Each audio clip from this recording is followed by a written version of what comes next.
4th grade ELA text set, genre study, biography, individuals making a difference. Close your eyes and picture a farm. Now describe what you see. What things are happening on the farm you pictured? What does it look like? Where is it located? Did any of you picture your farm inside a city? The man who is featured in today's biography not only pictured a farm inside a city, he built one there. The man's name is Will Allen. This book is Farmer Will Allen and the Growing Table by Jacqueline Briggs Martin. Does this picture on the cover look like the farm you imagine? What kind of farmer do you think Will Allen is?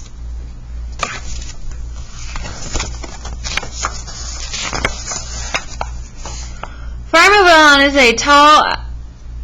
as tall as his truck. He can hold a cabbage or a basketball in one hand. When he laughs, everyone laughs, glad to be in his crew. When he talks, everyone listens, but some say the special thing about Will Allen is that he can see what others can't see. Are they right? When he looked in an abandoned city lot and saw a huge table heaped with food, was he right? The kitchen table. When Will Allen was a boy, bowls of peas, greens, and his favorite lima beans with ham covered the kitchen table. My mother often fixed enough food for 30, Will says. We never had a car or a TV, but we always had good food. He remembers people who'd come to dinner, tired and drooped, and leave laughing. So what do you think it was about those meals that made people feel so much better? Will's family grew most of their food. Will loved the food but hated the work. He planned to quit on planting, picking, pulling weeds, leave those Maryland fields for basketball or white shirt work. And so he did. He graduated from college and moved to Belgium to play professional basketball. When a Belgian friend asked him to help dig potatoes, Will realized he loved digging in the dirt. He grew so much food that he and his wife, Cindy, covered their kitchen table with Thanksgiving dinner for a team of basketball friends. A new kind of farm. When Will was done with basketball, he worked a white shirt job in Wisconsin and found time to grow vegetables on Cindy's parents' land. But Will wanted his own place. He'd seen that fresh vegetable as scarce in the city as trout in the desert. Will believed everyone everywhere had a right to good food. But how could Will farm in the middle of pavement and parking lots? One day, driving in Milwaukee, Will spotted 6 empty greenhouses on a plot of land about the size of a large supermarket for sale. He could see kids who'd never eaten a ripe tomato, never crunched a raw green bean, sitting at his tables, eating his vegetables. Will Allen bought that city lot. So a greenhouse is a glass building for growing plants indoors year-round. This property is the middle of Milwaukee, a very big city. What are you thinking about Will's plans? The dirty soil. Will had a start on this table. He had the land, but the table was empty.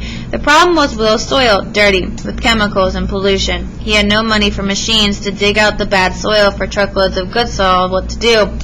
In Belgium, Will had learned to make good soil with food garbage. They called it composting.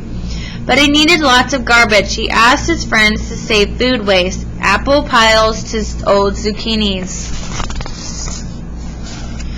Will collected those scraps in big white buckets and dumped them into piles. He added hay, leaves, newspaper, red wiggler worms, water. Every now and then he turned the piles to get air into the mix. Neighborhood kids stopped by to ask what he was doing.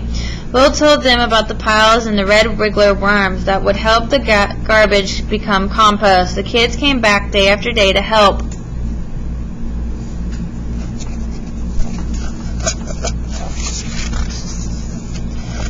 Red wriggler worms. Then one day, bad news, the red wriggler worms were dying.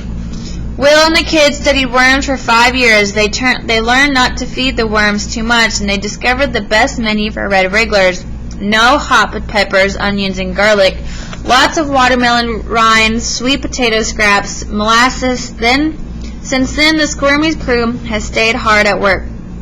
Will says worm magic is what makes his farm grow. The worms feed on the food waste and help it break down into soil like compost, and that they need a certain mix of food to do well. Making a bigger table, growing power. Once Will had good soil, he was ready to plant vegetables, but he didn't have much space. How could he grow enough food on a small city plot? Will Allen looked around. He saw that he had all the space from the soil under his feet to the top of the greenhouses. He hung plant baskets from the ceiling. He grew greens in buckets, greens in rows. He crowded shelves with pots of spinach, chard, lettuce. He grew stacks of tiny salad sprouts in boxes, hundreds of boxes. Will added hoop houses to hold more boxes and more long rows of vegetables. He added vats of water and fish to his greenhouses. Fish water, wastewater grows the sprouts. The sprouts clean the water for the fish. Fish, water, sprouts work together like a 3-part farm machine. He added goats, chickens, and turkeys and bees to that city farm he named Growing Power. So I'm thinking Will's place seems more and more like a farm every day. Still, what is different about this farm and the people who work there? Finding farmers. Farmer Will's work clothes are jeans and a blue sweatshirt with cut-off sleeves. He's busy from early morning to night. Still, one person could never grow all the food Will wanted to grow. Where could he find more farmers in the middle of the city? Will Allen looked around. He saw teenagers, school children, parents, grandparents. He taught them to be farmers. Then Will's table held as much as several supermarkets, thousands of pounds of food. Neighbors who live in high rises far off the growing ground came and still can't come to Will's farm to buy fresh vegetables, fish, or eggs. People have gone and still go to fancy restaurants to eat Will's food. But Will wanted his table to feed folks all over the world. How could he build one huge table that crossed continents? Growing power around the world. Will thought about the problem of the world-sized table. He looked around and saw his many helpers who learned to be farmers. He would teach people to grow food for everywhere to grow food for their own tables. Will Allen began to travel. He was crisscrossed the United States, showing others how to farm in the city, and he was taking his red wigglers to Kenya, to London, all over the world. The world has also come to his Milwaukee farm, 20,000 visitors a year. Tour the greenhouses, watch goats, snack on greens, and go home planning to start a farm on a city lot, rooftop, or abandoned highway. Will and the 50 million. Is Will Allen done? Never. We need 50 million more people growing food or on porches and pots and side yards. He says Will is always looking for new ways to make the table bigger. More schoolyard plots, a vertical farm that's 5 stories high, farms and empty factories or warehouses. Will Allen dreams of the day when city farms are as common as streetlights and every table is covered with good food. So Will keeps talking about making his table bigger. What does he mean by that? Why do you think he focuses on the idea of people gathered around a table?